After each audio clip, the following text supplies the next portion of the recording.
Welcome to the Uchoose Podcast. We're so glad you're here. Please take a moment, pause this podcast right now, and share it with someone you think would find this podcast interesting. We would really appreciate it. Please go to uchoosepodcast.com. That's the letter U, choosepodcast.com, and find the different ways that you can connect with us and how you can be part of the live event. And without further ado, let's get into the adventure you choose. We're back again for more live you choose live, I guess I should say, not live you. The You Choose Live podcast is simply for those of you that are new. Thank you for listening. We go through these old books, the Choose Your Own Adventure books from the 80s and some adjacent books. And when we get to Decision Point, if you're listening live, you can chime in and direct how the story goes. Today we're doing The Mystery of Echo Lodge by Louise Monroe Foley. This is the second time through, so real quick, since this is the second time through, when we get to the first decision that we had last time, we're going to pivot and go the other direction because nobody wants the same thing twice, not even Echo Lodge. You know, the whole point for these books is to not repeat the mistakes you did in the past. Exactly. Not like real life. I'll tell you what. So this one is number 42 in the series from 1985. Marty McFly, get back to 1985. All right, here we go, everybody. A light snow is falling the December morning. You arrive at the Lake Tahoe bus station. As you leave the bus, you stare at the majestic peaks of the Sierra Nevada range. This is going to be the best winter vacation you've ever had. We're not setting our hopes too high there. No, not at all. Aunt Sadie, who's the best Aunt Sadie you've ever had. The only Aunt Sadie. Yeah, exactly.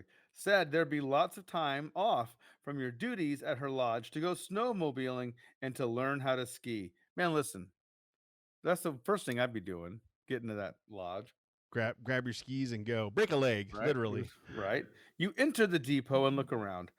Aunt Sadie's bellman, Russell Lyons, that's a name right there. Oh, yeah.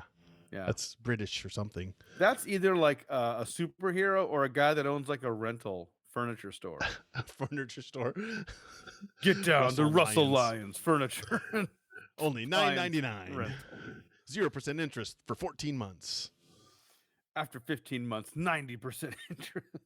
Is supposed to pick you up. A small man is seated on a bench reading a newspaper. He's wearing a heavy plaid jacket and a cap with ear flaps, and his navy trousers have gold stripes down the legs. Excuse me, you say. Are you Russell from Echo Lodge? Slowly, the newspaper is lowered. The man stares back at you through wire-framed glasses. He looks about 80 years old, and I know that because I'm 9 years old and have a frame of reference. Yeah, we know how old people look. Right. Of course, we think he's 80. He's probably actually 43. Exactly. He's 36. Oh, yeah. Jesse's already remembering this one. We have to go through it twice, Jesse. That's the rules. Yeah, we can't break the rules, Jesse. So Sadie found me another city kid to train, Russell says. Cheap help. Whoa. Wow. Russell? Come on, Russell, calm down. That's what happens when you go broke.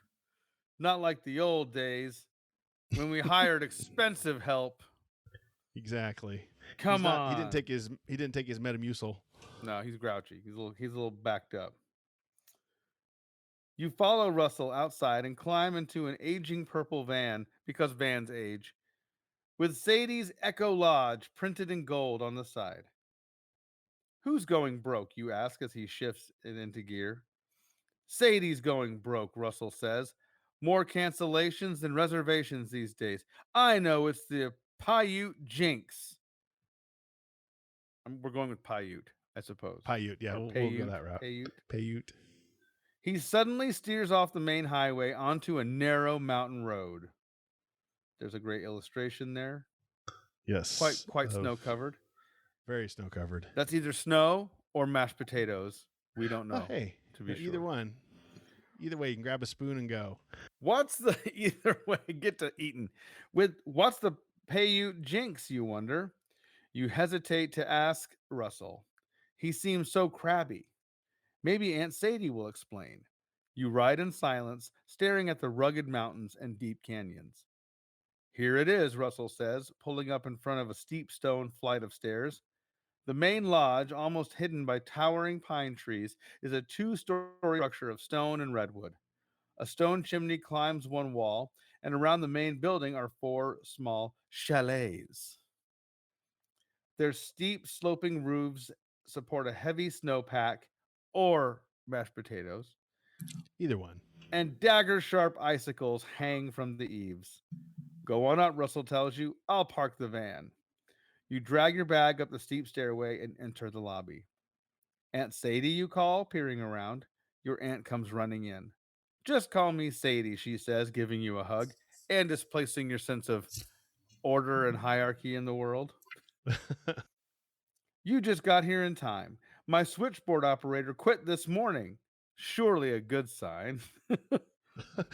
I like how immediately they're like, hey, we're going to put you to work. See, that is very 80s. Free labor, man. Even in the 80s, they were still kind of wrapping their heads around like not making kids climb up chimneys. They're like, wait a minute. Yeah. I Maybe we can't shouldn't put do a kid this. in that? What? No way. That's impossible. It doesn't work. As Sadie hustles you into her private suite of rooms, you notice a small blonde woman in a red dress staring at you. Furthermore, Sadie whispers, slamming the door, last night we had a power failure, and Countess Maria's diamond watch was stolen. Heidi and I are in desperate need of help. Who's Heidi, you ask Sadie. I am, growls a voice behind you. Who are you? Turn to page 9. You whirl around to confront the blonde lady from the lobby. Only she's now dressed in a purple flowered muumuu and is wearing a black wig. You have no idea how she got into the room. This is my niece's child, Sadie explains, here to help us out through the winter vacation. Says Heidi skeptically. Can you follow orders? That depends on who gives them, you reply. Ooh, burn. Ooh.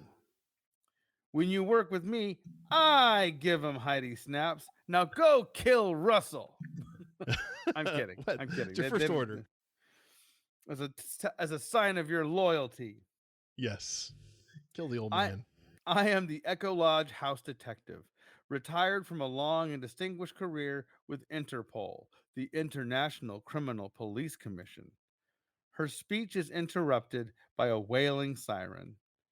Fire, Heidi shouts. Fire in the lodge. You evacuate the second floor. I'll get the dining room. Heidi pushes you toward the lobby and you race up the main stairs. You bang on the doors, shouting, but most of the rooms seem to be empty. When you reach room 223, you hear a radio playing loudly and the sound of water running. You bang on the door. No one answers. You try the knob. The door is locked. Should you go to the desk for a key or force the door open? The siren is still screeching. If you go to the desk for a key, turn to page 12. If you force the door, turn to page 17. I believe last time, Lee, didn't we go get a key? Yeah, we went to page 12 last time. So this Yeah. time we're going to force that door open with all Force of the door. Force 9-year-old door. strength that we have. 9-year-old strength. 9-year-old strength. All right, All so right, this is up. page You're 17.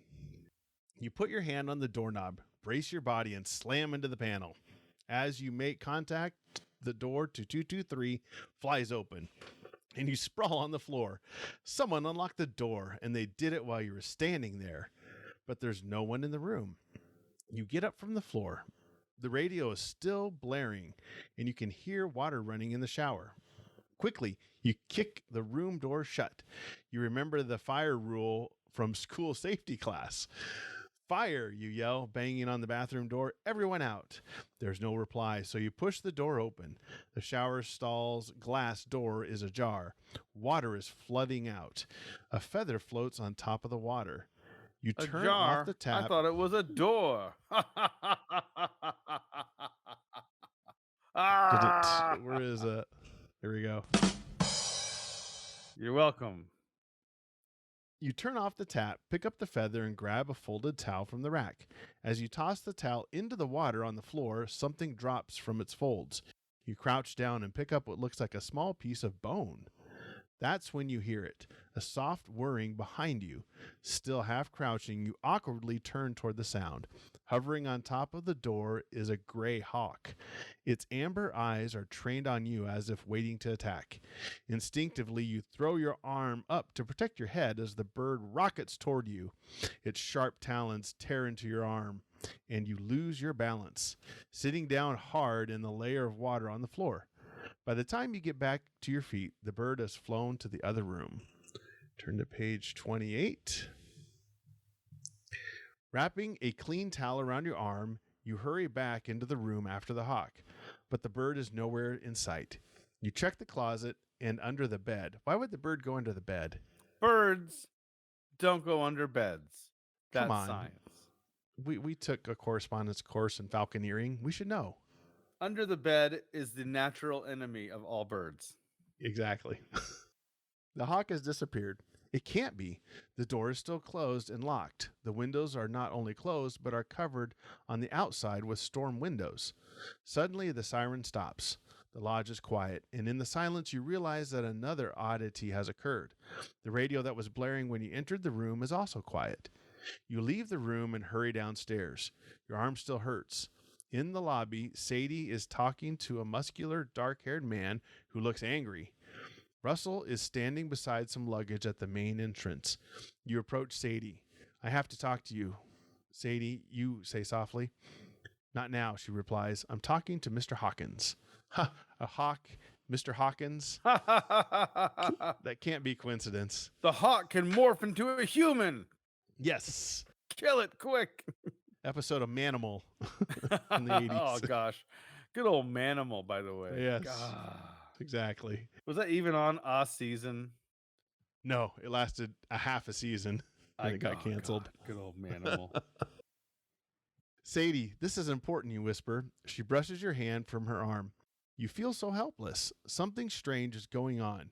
You've got to find out who was booked in 223 and who owns the dangerous bird. It must be caught before someone else is attacked. Should you interrupt Sadie again? You glance towards the door. Russell might be able to help. All right, if you approach Sadie again, turn to page 72. If you ask Russell, turn to page 47. So that's our options. Do we talk to Sadie or do we talk to Russell?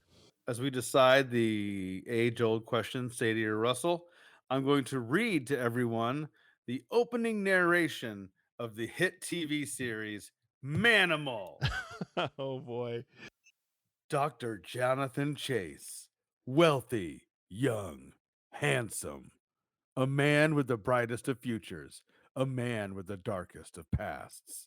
From Africa's deepest recesses to the rarefield peaks of Tibet, heir to his father's legacy and the world's darkest mysteries.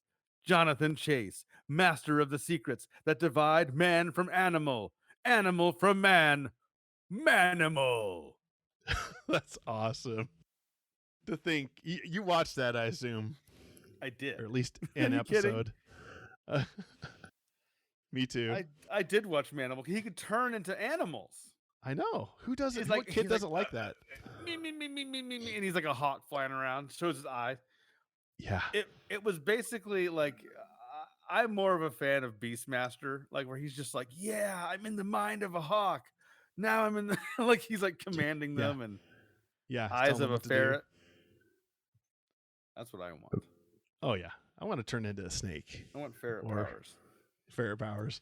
Manimal. I think I understand the problem of Echo Lodge. If you notice, so Russell was grumpy, and then this Mr. Hawkins is grumpy, and then the other lady is grumpy. I think we've got a little bit of a PR problem here. There's so much grump going on. Speaking of that, we may need to employ the old Uchoose coin. Yes, let's do that right now. So, get that pulled up here. So All I right, say so we heads, want- Sadie, tails, Russell. Russell. Good old Now I'm Russell. afraid. All right. Jesse, I want to turn into a shark. He knows that's too No. much to ask. Yes. All right. Here we go. Tails. Ooh. We're going to talk to Russell then. 18 pounds of lean muscle Russell. On what page was that, sir? 47. So page 47. Russell it is. Maybe he's taking his Metamucil by now. Who was checked into 223, you ask Russell? The haunted room, he says, with a fleeting grin. Heidi's the only one brave enough to stay in there. What do you mean haunted, you ask? A reporter from San Francisco stayed in there last winter. He heard strange noises. His typewriter was stolen. Went back to the city and wrote an awful article about Echo Lodge. Well, he can add an attacking hawk and a minor flood to that, you say, with all the pointedness of a 9-year-old. Right. You show Russell the deep scratches on your arm and explain what happened. As you talk, Russell's expression changes from one of amusement to concern. And what's this? You continue, showing him the tiny bone. Turn to page 57. We have a haunted hotel room, bro. Yeah, we do. Russell quickly reaches over and takes it from your hand. Who knows, he says, a broken piece of plastic from something? He forces a grin. Maybe you hit your head when you fell on the wet floor. Instead of seeing stars, you're seeing birds. That's funny. Good job, buddy. That is funny. Cuckoo. Then explain this, you say angrily, holding out the feather. His eyes dart from the feather to your face. Just a feather, he says, reaching for it. You pull your hand back before he can take it. I know it's a feather, you say disgustedly. Ooh, not just saying it. You say it disgustedly. You piece of mashed potatoes. Obviously, you're not going to tell me what's going on. I'm going back up to 223. Somebody has to look out for that bird. Hey, it's like the Big Bird movie back in the day. Oh, he's going to find Big Bird. Don't go, Russell says. It's the jinx. Let Heidi go up. What's he afraid of, you wonder? He's going to throw Heidi under the bus. Put Heidi there. Is the room really haunted? If you go back to 223, turn to page 11. If you go find Heidi, turn to page 80. All right. We go back to the room, or do we go find Heidi? I love that. Let Heidi go up there. I don't like her anyway. What are we doing? We all know she's disposable. We have a closet full of Heidis. Yeah, he's an old man. He's probably mad because Heidi wanted to watch Wheel of Fortune. He wanted to watch Matlock or something. Yeah, exactly. We screaming at the I think clouds. we're doing that. We're flipping the coin again here. It appears. Flipping the coin. Okay, so let's grab the coin here. We want heads is 223. Tails is Heidi. Yeah, we gave Heidi heads last time. Let's do heads 223. Tails is Heidi. Tails. Oh. Wow. Tails 2 times in a row. A tale of 2 Heidis. Tale of 2 Heidis. Let's go let Heidi get haunted, I guess. So we're like, she can take it. All right. So that is page 80. That's me. Where's Heidi, you ask Russell. Probably in the dining room, he says. You hurry to the dining room. It's deserted. It's deserted. They have desserts in the dining room. Wondering where to look next, you go to the picture window that gives the diners a spectacular view of the mountains. Below you is the winding road that you came in on. A car is parked at the foot of the steps. Someone is climbing into the back seat. It's Heidi. You watch as she pulls a blanket over herself and huddles on the floor. What's she doing? Whose car is it? You don't wonder for long as you stand there. Mr. Hawkins storms down the steps, getting behind the wheel and drives off. What are you staring at? You whirl around to the sound of Russell's voice. Heidi, you say. She just left in Mr. Hawkins' car. Hawkins' car, he says. Did he force her to go? No, you tell him. She hid in the back seat. His face becomes a mask of fear. I told her he was dangerous, Russell says. She didn't believe me. Who is Hawkins, you ask? Hawkins is a Paiute shaman, Russell answers. A gray shaman. Turn to page 30. All right. Interesting turn of events here. Don't know where they're going with this. Straight to the shaman. Yeah. What's a shaman, you ask Russell. Don't a medicine man. Shaman. Yeah. A medicine man with supernatural powers, he tells you. We of the tribe call Hawkins a gray shaman. He uses his powers for evil. He threatened to use the spirits against Sadie. Why? He claims she built the North Chalet on sacred ground. At one time, this was all tribal land. You don't really believe in the supernatural and spirits and shamans and all that, do you? You ask him. I do, he replies, and you should too. The hawk that attacked you, that was Hawkins' spirit bird. It is through the hawk that he gets his power. He pauses. Hawkins claims immortality. But that's unreal, you protest. That which is unreal is also real. I love that circle. Russell says, well, why does Sadie let him stay at Echo Lodge, you demand? Fear, he replies. Last year, when she refused him a room, the roof of the East Chalet collapsed. Well, I don't believe in gray shamans or pink shamans, or neither does Heidi. That's why she's in danger. Interpol tactics cannot stop a gray shaman. Then what can, you ask sarcastically? Only another shaman, replies seriously. You stare at him, and slowly the realization sinks in. I am a shaman of the Pit River tribe, Russell says, nodding. His gray eyes lock with yours. I'm going after Hawkins, but I'll need help to rescue Heidi. Will you come? All right. So here we go. If you agree to go with Russell, turn to page 101. If you decide not to go, turn to page 68. Man. Interesting. So we got two shamans. It's like two wizards.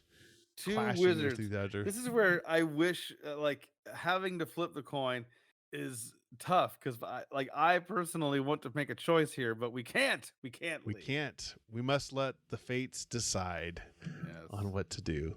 So, well, I would say if we agree to go, let's go heads. 2 tails in a row. So let's go heads if we agree to go. Tails if we go. Yeah. Tails would be turn tail and head back. Turn tail and run. Okay. Yeah. Heads, we face it head on. Tails again. The statistical probability on this? I don't know. That'd be interesting to find out. The statistical odds of 3. So that is turn tail and run. That would be you. Page 68. No, you say to Russell. I think Heidi can take care of herself. Nobody made her get into that car. Besides, I don't believe the hawk was a spirit bird. I think it's somebody's pet, trained to attack. See, we're getting all logical. Then I will go alone to stop the flight of the white bird. You frown. It wasn't white, you tell him. It was gray. The bird I seek is white, Russell says, and will be found near the summit. He turns and leaves the lobby without another word. At dinner that evening, Sadie notices that Russell and Heidi are absent. I wonder where that pair went, she says. I'd like to have them around during these winter storms. One radio station was even predicting an avalanche at the summit. Russell's gone to the summit, you tell her, between bites, to stop the flight of the white bird. Sadie turns to look at you. The white bird, she repeats. Mr. Hawkins mentioned a white bird when he checked out. What did he say? You ask, beginning to feel concerned. I think he said, swiftly the white bird flies at night. Turn to page 88. The disaster is the lead item on the 11 o'clock news that night. The Reno television station reports. At 8:23 tonight, the popular Echo Lodge Resort was wiped out by a killer avalanche that roared down from Echo Summit.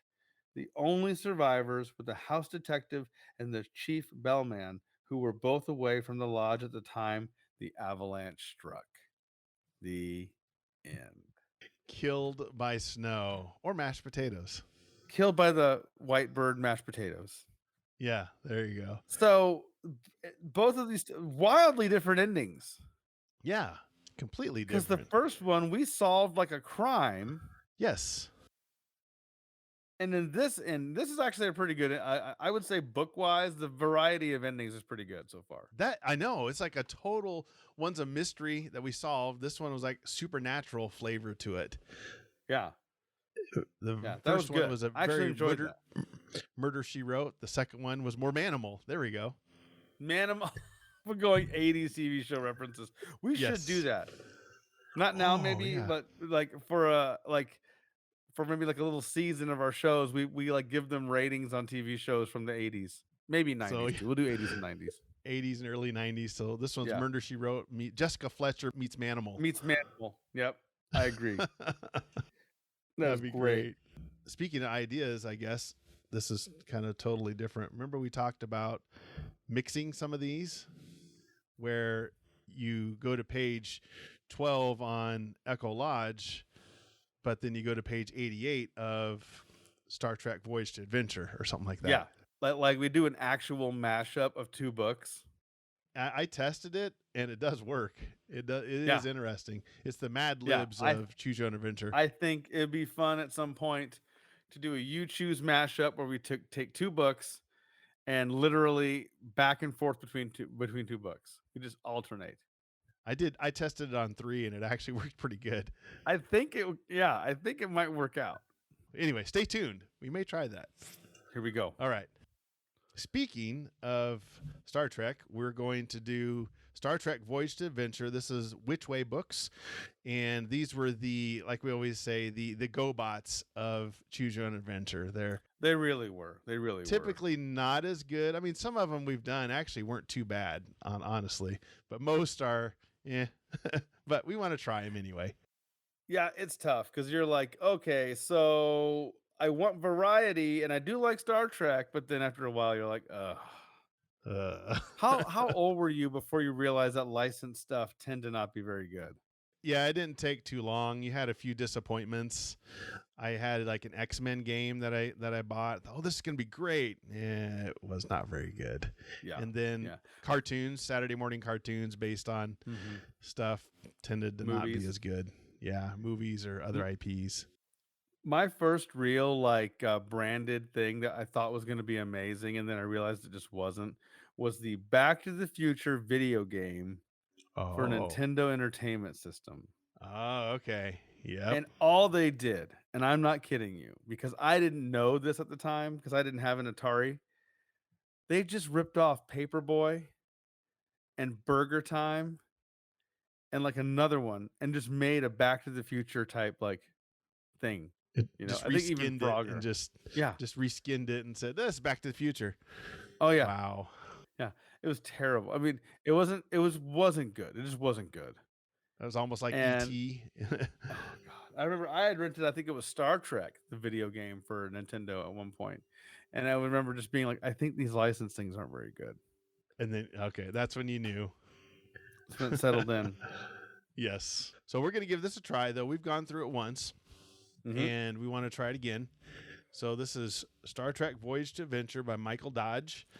This was written in, let's see, what year was this? 1984. So we're staying right there in the 84, 85. So 3 years before Next Generation. Yeah, you're right. Give or take. Yeah. So this would have been 84. Let's see. Wrath of Khan would have been out, I think. Yeah. Search for Spock would have been out too, I think. I think it was, for sure. I think Search for Spock. Because wasn't it like 85 or 86 for Voyage Home? I think that was even later. I think it might have been 88 even. I can't remember, but I think so. It might have been later. We'll have Wrath to do of Khan, though, Trek. Still one of my favorites. Wrath of Khan. So good. For a classic. So good. Just the notion of taking an episode and expanding on it and turning it into a movie was, at the time, by the way, unheard of. Super smart. I thought that was a great idea. I mean, it's risky, but the concept of it was just great. Take some obscure, I think that episode was actually pretty popular. Pretty popular episode. I mean, when you have William Shatner yanking off a handrail and beating someone to death with it, you got some movie gold, baby. Yes, the Botany Bay. That's right. That was the Botany Bay. The satellite or whatever that they found. Yeah. Oh gosh, it was a well done episode, and it was. People, resurrecting people who were basically sentenced to a life of adrift in space and woke up a bunch of criminals. I know. Hey, I just looked up Star Trek 4, The Voyage Home was 1986. Ah, yeah. I didn't notice that They didn't early. I waste thought it was time back later. in the 80s. They were like the first two Star Trek movies, I think, especially Wrath of Khan. I think Wrath of Khan really helped them figure out they could do some good with this. Oh yeah, yeah. I mean, Gosh, it was nothing. good. Anyway, We all wished we were as cool and suave as Ricardo Montalban. look at man. That chest hair. I mean, Macho Man even saw that chest and was like, "Oh yeah!" He loved it. It was good stuff. Exactly. All right. Yeah, we better get started. All right, I'll start this one since you started the last one. All right. You are an ensign in Starfleet, just graduated from Starfleet Academy. Because of your high scores as a cadet, you've been assigned to the Starship Enterprise, commanded by Captain James T. Kirk. James Tiberius Kirk. Yeah. There was a alternate Star Trek where he was known as Tiberius, Emperor Tiberius over the Federation. Oh, I remember that. Yeah, he was like all bad. Yes. Was that they all had goatees? I don't know. It was in a book or something that they had, some of the novelizations. But I was like, oh, that's interesting. The most evil of facial hair.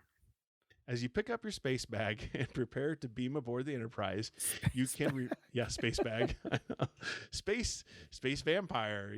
My space boots with my space hands. Yes, with my space watch. Prepare to beam aboard the Enterprise. You can remember the speech Admiral Traynor gave to your class of ensigns. Never forget that Starfleet's mission is to keep peace in the galaxy. Use force only when everything else has failed. And never forget the prime directive. Do not interfere with an alien race, even if you think you would be doing the right thing.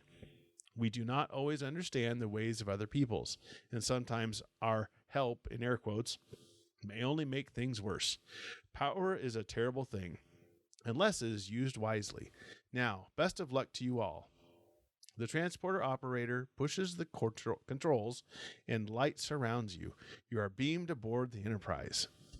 It's time to choose your assignment aboard the Enterprise. There is a board that shows the jobs available, but it does not say very much about them.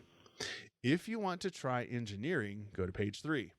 If you choose to work on the bridge, go to page 4. If you prefer a job in the science laboratory, go to page 5. So last time we went to page 4, the bridge. So this time we need to either go to engineering or the science laboratory. Ooh. Either one would be good in my I would book. say heads for bridge, tails for science laboratory. Heads for bridge, tails for science laboratory. Okay. Let me get the coin up here. All right. Flip. Heads. Ooh. We finally got heads. We're going to the bridge, baby. We're going to the bridge with Captain James T. Kirk. All right. You arrive on the bridge. On the display screen ahead, stars are flashing past. As you step from the turbo lift, Captain Kirk turns to face you. Welcome aboard, Ensign, the captain says. We've been receiving some strange transmissions from an uncharted planet in this sector. Your job will be to help Lieutenant Uhura translate and list them. You take a seat next to Lieutenant Uhura. She smiles and points to a huge pile of tape cassettes. Tape cassettes? What? On the one side of the console and a pair of headphones on the other. There's a lot of work to do, she says. Where do you want to start? If you wish to use the translating computer on the recordings already made, go to page 50. If you prefer listening to the transmissions through the headphones, go to page 43. I think we made a mistake, Eddie. We went to page 4 last time. We did go on the bridge last time. So we got to go to engineering. Or there we go. Science. Yes. Should we reflip? Because we flipped for... So we got heads. Right, for bridge. So we just do engineering as heads? Engineering or lab. So yeah, engineering would be the right one. So page 3. You get out on the turbo lift on the ship's engineering deck. Ahead of you are the enormous warp engines that powered the Enterprise. To one side, you can see Chief Engineer Scott working at a control panel. As you start toward Mr. Scott, A tall man in a lieutenant's uniform steps into your path. Another new ensign, he says, sounding annoyed. Well, I'm Lieutenant Grogan, and I know what to do with you. He hands you an electronic sweeper. Take this and get to work cleaning the deck. If you agree to obey the Lieutenant Grogan and start sweeping, go to page 6. If you want to complain to Mr. Scott that you are an ensign, not a janitor, go to page 24. I've got a comment on the illustration there. Look what the vacuum cleaner he's handing him is Yeah, a vacuum cleaner like you it's would a have vacuum cleaner. in 1984. Yeah, That's hilarious. exactly. It's just a vacuum. That's all it is. Vacuum cleaners haven't changed in 200 years. No. And the way he's holding it, like with no sense of weight at all. I mean, he is incredibly strong. He's just got that thing held up with 4 or 5 feet off the ground. Here you go. Here's your vacuum. That's hilarious. All right. I just love that. All right. So let's go ahead and flip. So heads, sweeping. We're going to go ahead and sweep. Or tails, we complain. I say, yeah. Tails complain, heads sweep. All right. Tails complain, heads sweep. Heads, we're sweeping. I didn't go ensign school to sweep, but I guess we are going to sweep. Right. You get an order, you do the order. That's right. All right, so that is page 6. Lieutenant Grogan nods his head as you take the sweeper and go to work. Because of the electronic sweeper, cleaning the deck is not hard work, but it is very dull. As you sweep a corner behind some machinery, you see something small and shiny and very fast moving across the floor in front of you. Curious, you follow the shiny streak. Soon, it disappears into what looks like a solid wall. But when you tap the wall, you find that a panel is loose, and behind it is a tunnel just big enough for you to enter. You do not see anyone else around. You go into the tunnel. The light comes from the little headlight on your electronic sweeper. You can hear the hum of the ship's main power lines all around you. On the floor are little bits of metal and plastic, and you follow their trail. After many twists and turns, you come to a small room. In the corners are piles of sparkling metal, electronic parts. In the middle of the floor is something that looks like a large mouse, but made of metal, a robot. It looks up at you with red electronic eyes. Yeah. All right. I love it. Evil. If you decide to hit at the mouse, turn to page 21. If you want to hold it still and see what the robot does, go to page 10. So just like normal choose your own adventure fashion, do we hit it?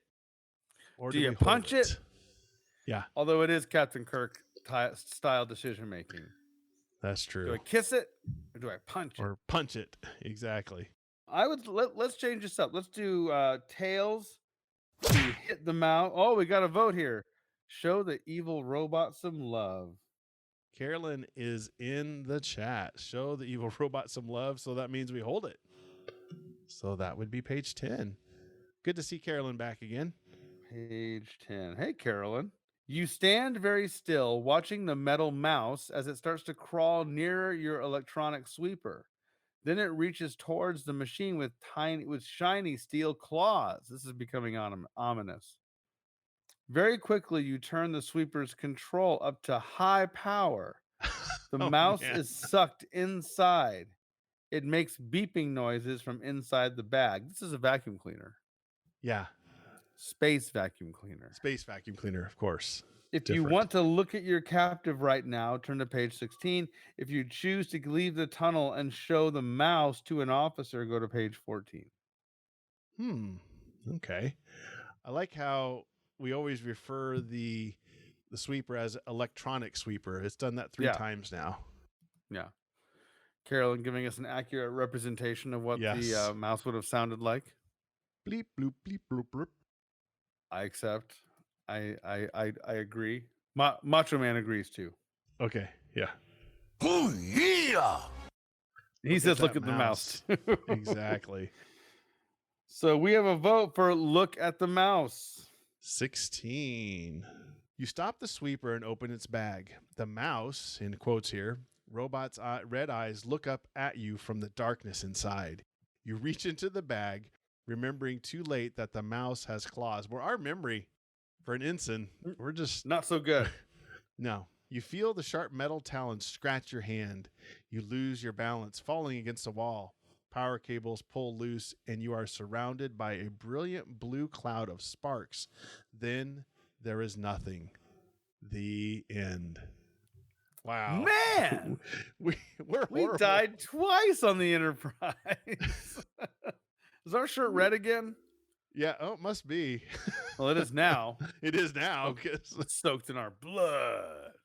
yeah, Carolyn, I'm in for 5 minutes and I kill us. It's like, you and it's Al. true. That's okay. It's true. You Man. took us right to the end. Yeah, we're like the dumbest red-shirted ensign ever. It's like, Literally. just 2 minutes ago, it had it's claws. just tantamount to like, you have this shiny new fork. What do you do with it? Jam it in the outlet. Jam it in the space outlet. Space out. Yeah. Huh. This metal fork and an outlet. That's I think those two go together. What should I do about it? Space Macho Man Randy Savage. Should I jam this fork into a light Oh, socket? yeah. See, he says do Exactly. it, so I'm just gonna Yeah. do Yeah. it.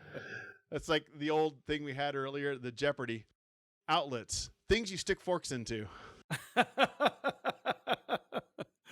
That's exactly it. That is the caliber of ensign that we are. Look at this guy. He is Yes. going out like a chump.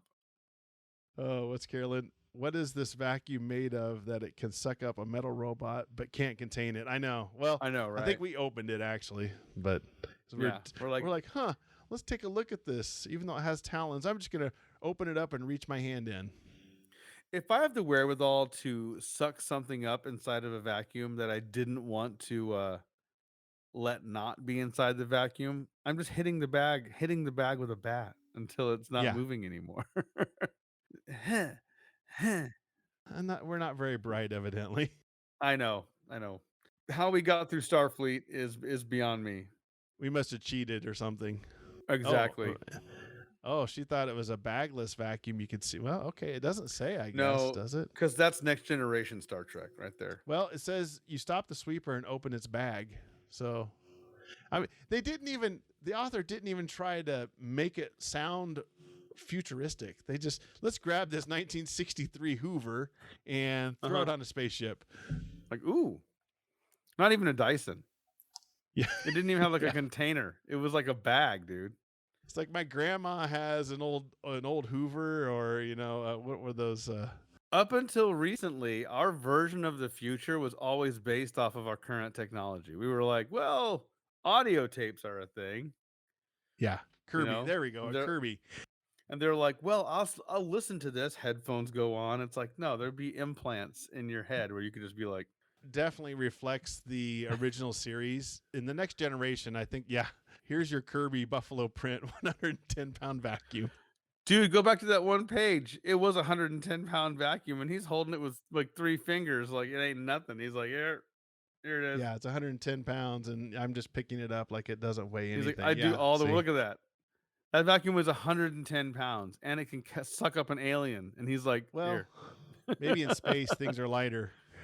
There you go. Hey, if you suck up a weird robot mouth, don't open the bag. Whatever you do, get at it. I think Next Generation was a little better, a little more forward thinking as far as technology compared to the 60s series. Dude, I mean, it was meant to be a little campy in the beginning, That's true. Like the transporter technology was literally designed as a way to get around having to use a shuttlecraft every single time. They were like, that'd be a pain. Cheaper. Yeah, cheaper for production too. Oh yeah. Just had Roombas materialize them. Yes. Done. I know. Well, that Roomba and that mouse would have like become friends. That's the only problem. Exactly. Yeah. Well, this one put a pin in these two, but we'll see what we'll do next time. We'll either pick some more books, or maybe we'll do a mashup. I don't know. We'll come up with something. I think maybe next time we do a mashup, we pick 2 books. Let's pick 2 hits. Maybe you put a vote out on our social media page. It's like, which Evil 2 robot books should we mouse mash riding up? a Roomba. Yeah, 2 books to do a mashup, and I prefer to do the books we've done already, just to kind of Yep. just see. And then Oh, yeah. the way it would work is we would book A, we get to decision point, it says to go to page 12, we would go to page 12 and book B. And then, page 32 and book B goes to page 32 and book A. So we'll just go back and forth. And it's kind of the Mad Libs of the Choose Your Own Adventure world. Yeah, I mean, this is almost like that. the Uchoose Podcast multiverse here. I like it. I like the idea, though. Like I said, I played with it, and it was actually pretty funny. So I think I maybe agree. what would be fun is if we took the Christmas one and we did the Halloween one, the one that was like the one that was in the forest with werewolves. Yes. It's That'd actually be a good one. Like I said, when I tested, it was pretty funny. And especially if you keep them in the Choose Your Own Adventure world, and if they're by the same author, they still have kind of that same tone. So if we do a book, if they're both by, say, Edward Packard, they're going to come off pretty. They coincide. Let's do it that better way than you think. Yeah. They coincide more than you would think. No, I agree. I think we do that. I think we find a couple of the similar, like two author, the same author, and then go for it. Yeah, I agree. All right. Well, we better sign off. And hey, appreciate Carolyn in the chat and everybody else that was in the chat. Definitely enjoy the interaction. You can go to uchoosepodcast.com for past episodes. You can also find merch, other ways to contact us. Let us know what books you liked as a kid, or the ones you want us to check out. We can. So, yeah. All right. I still do have plenty of stickers. If anyone wants a vinyl Uchoose Podcast sticker, you can reach out to us on social media. I can provide you with our Venmo link, and you can get stickers directly from us. Yes. And then we can send them to you. So hit us up over on our Facebook, our Instagram, and we can get you some stickers too if you'd like. Well, hey, everybody, until next time, you choose the adventure. See ya. Good night, everybody. We'll see you. That's the end. It's a Monday. And this just shows you how nerdy we are. I just realized recently through my girlfriend and her son that it's football season, and it's literally the first Monday night of football. And you and I are like, let's do our podcast. Let's do a podcast. You can't get any nerdier than that. Nerdy dads are like, let's relive our childhood from 35 years ago. That's what we're gonna do. But yeah, like Lee said, this is and honestly, give you guys a quick little Uchoose history now that we're old enough to say that. We started this show. Initially, it was an idea that we were going to do at a local comic book I can't say convention anymore, can I? Yeah. Can't say that word. You get sued. Pop culture event. Yeah. What? Soccer? Jesse coming in hot with the football heat. Football. We were going to do this for a local comic book convention. Goes by the name now of Grand Comic Fest. And the pandemic decided to come in and do a Macho Man Randy Savage on us. Exactly. Oh, yeah. And just kick the Slim Jims of hope out of our hands. Just bam! Yes. Take a snap out of this. And so you and I, we decided, hey, instead of doing this at a live convention, which we still may do one day, stay tuned. Maybe a local like mini con. We've talked about that again. Yeah. And but we thought, what better way to do this than to put it out online and let people live with us sit down and relive their 80s fantasy adventures and choose their own adventures. Exactly. So what other Monday night adventure can you sit down and experience the multitude of choice? Where you get to be involved. Those coaches aren't going to listen to you on the sidelines. You can lazy boy it all you want. Snap into a sadness. Oh yeah. It's true. Jesse. It's funny because it's true. It's all right. But yeah, we are here and we're going to do this live. We do post these later after the fact. They're probably a little less fun.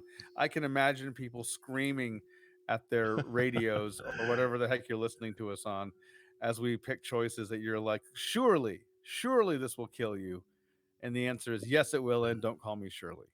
Yeah. We know Jesse does. Jesse always screams, go to the saloon.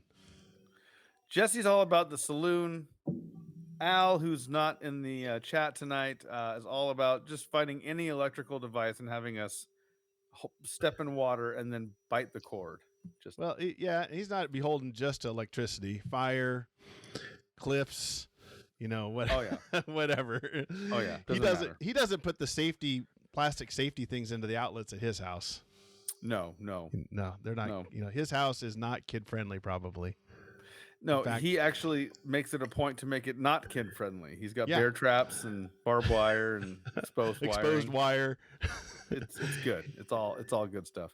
But yes, again, people who have tuned in to us after the fact, or who have commented on our show later, or even listened to us every other Monday, and we're kind of pulling a fast one on you, because technically last Monday, Labor Day here in the United States, would have been 2 weeks. We're kind of playing with the formula now, because I think these Mondays might work better. I think, especially for me. I don't know how they work out for you, Lee. Yeah. No, it works. This is much better. Good. I think this will work. So It yeah, will. with that being said, we'll just dive right Yeah. in. And like we said, be sure to hop in, tell your friends that they too can choose their own adventures. Quit being boring. Yeah. You Make it. Go back. Be a 9-year-old again. I still thought that said Mystery of Econo Lodge. Yeah, the Econo. There we go. They'll steal it. The Mystery of the Econo Lodge. The choose your own can hotel stay. adventure. Yeah, exactly. So